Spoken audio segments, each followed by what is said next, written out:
நான் பேசலாமா அங்கிள்? எனக்கு சந்தோஷ் வேண்டாம் அங்கிள்.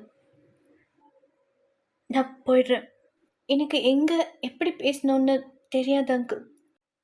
இப்ப கூட நீங்க 2 பேரும் பேசிட்டு இருக்கும்போது நான் நடுவுல வந்து டிஸ்டர்ப் பண்றேன். இது சரியா இல்லையான்னு கூட எனக்கு தெரியாது. ஆனா சந்தோஷுக்கு நான் சரியானவ இல்லைன்னு மட்டும் எனக்கு தெரியுது அங்கிள். நீங்க இந்த வீட்டுக்கு என்ன கூட்டிட்டு வர சொன்னப்போ 7 நாள்ல ஒருத்தரை பத்தி எப்படி தெரிஞ்சுக்க முடியும்னு நினைச்சேன். ஆனா இங்க வந்ததுக்கு அப்புறம் தெரிஞ்சுக்க முடியும்னு புரிஞ்சுக்கிட்டேன். நீங்க என்ன பத்தி என்ன தெரிஞ்சுக்கிட்டீங்கன்னு எனக்கு தெரியாது அங்கிள். ஆனா சந்தோஷ பத்தி நான் நிறைய தெரிஞ்சுக்கிட்டேன். முதல்ல எல்லாம் சும்மா 4 வார்த்தை பேசும்பா, இப்ப பேசவே வேண்டாங்கிறா. முன்னெல்லாம் என்கிட்ட சந்தோஷமா பேசுறதுக்காகவே ஃபோன் பண்ணுவான். இப்ப திட்டுறதுக்காகவே ஃபோன் பண்றான்.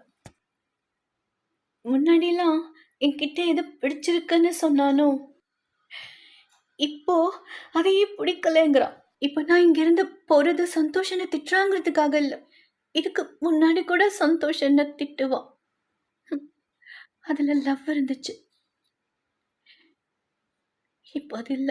எங்க வீட்ல நான் ஒருத்தி மட்டும் இருந்தப்ப கூட தனியா இருக்கிறத ஃபீல் பண்ணதில்ல.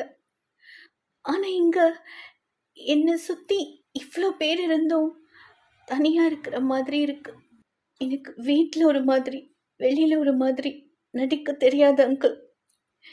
இங்க இருந்தா வாழ்நாள் முழுக்க நடிக்க வேண்டியிருக்குமோங்கிற பயத்துல தான் போறேன். கெஸ்ட் மாதிரி வந்து கெஸ்டாவே போயிடுறேன். உங்க யார் மனசையாவது நான் கஷ்டப்படுத்தி இருந்தா என்ன மன்னிச்சிடுங்க.